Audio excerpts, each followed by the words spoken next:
क्या rectal cancer बिना pen के हो सकता है? अगर सिम्टम्स में पेन ही नहीं है तो क्या कैंसर नहीं होगा? चलिए डिस्कस करते हैं।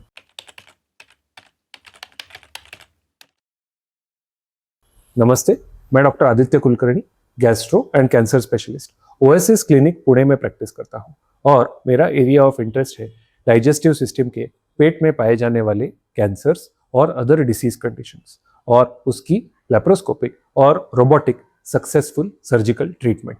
आज हम डिस्कस करेंगे एक बहुत कॉमन डाउट के बारे में। कई बार पेशेंट्स ओपीडी में हमें ये सवाल पूछते हैं कि मुझे पेन तो कभी भी नहीं हुआ, तो आर वी श्योर कि ये रेक्टल कैंसर का केस है? क्या कैंसर पेनलेस भी हो सकता है?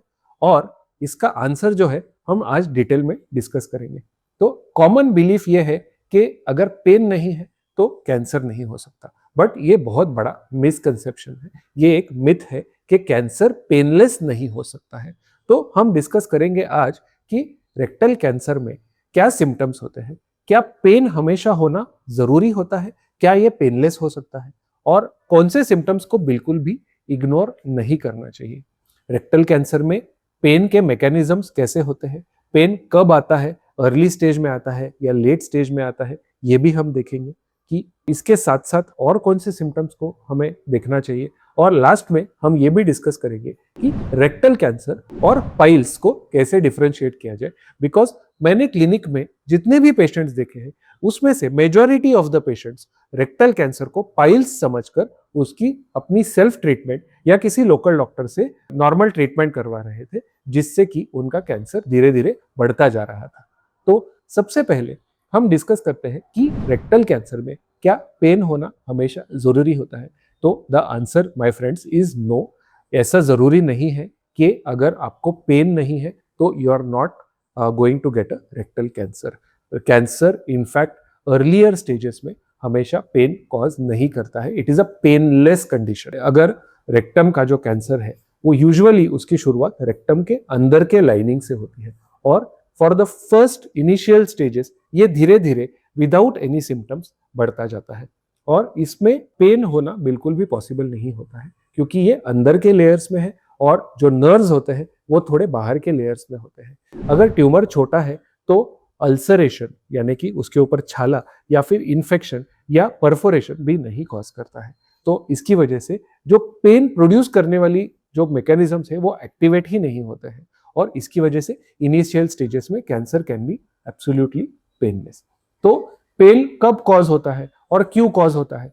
तो जब ट्यूमर बड़ा हो गया हो, जब ट्यूमर रेक्टम के अंदर पूरी तरह से उसको एनक्लोज कर रहा हो और रेक्टम का जो ल्यूमेन है यानी कि उसका जो क्रॉस सेक्शन एरिया है वो छोटा हो गया हो, तो वहां पर स्टूल जमा होता है। स्टूल को पास करने में स्ट्रेन करना पड़ता है यानी कि जोर लगाना पड़ता है, तब पेन हो सकता है।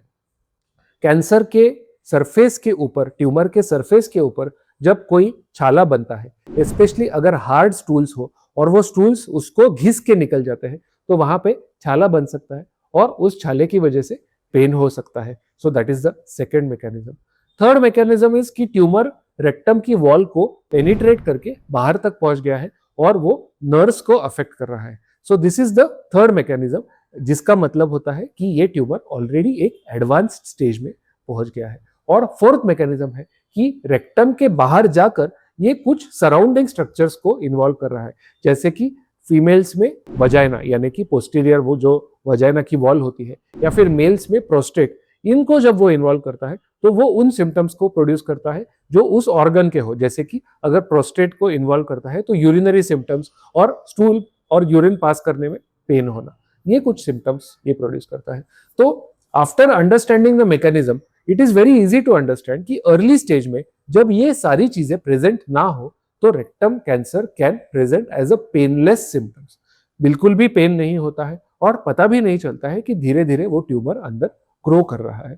तो ऐसे कौन से सिम्टम्स है जो हमको वॉचफुल रहना है कि इफ नॉट पेन देन बाकी के क्या सिम्टम्स है?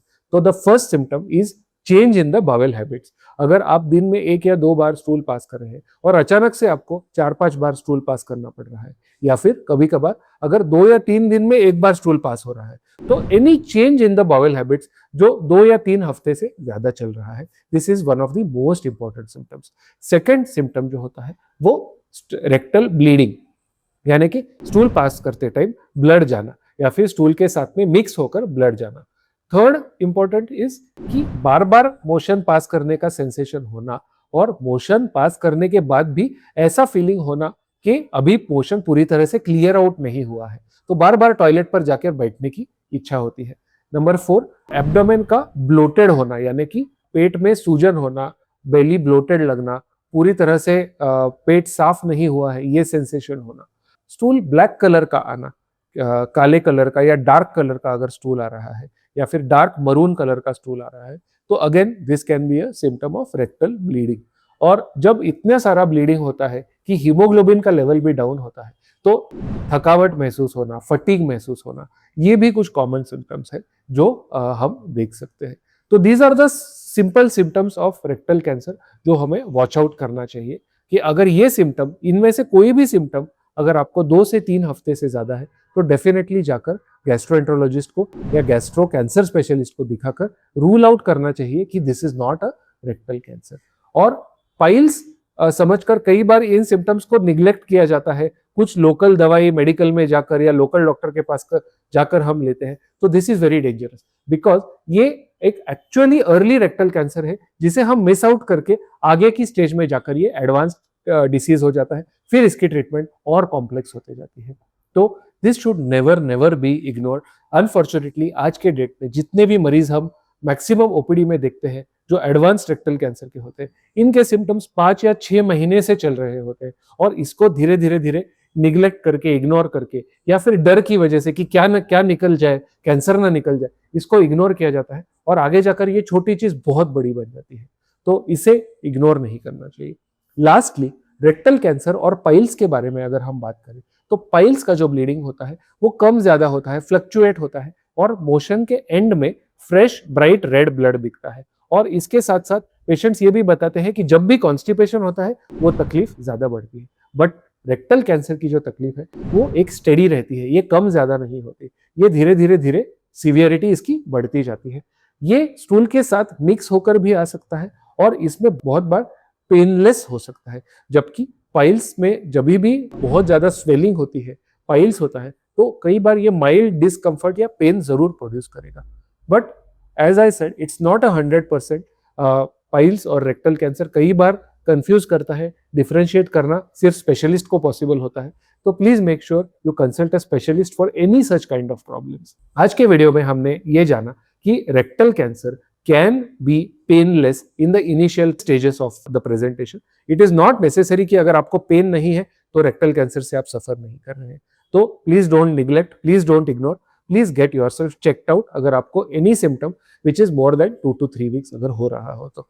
अगर आपको रेक्टल कैंसर से रिलेटेड कुछ भी जानकारी चाहिए, you can please reach out to me, नीचे दिए गए नंबर पे या कमेंट सेक्शन में रीच आउट कर सकते हैं। And I will be making more and more videos related to colon cancer and rectal cancer. Please don't forget to follow me. Thank you very much.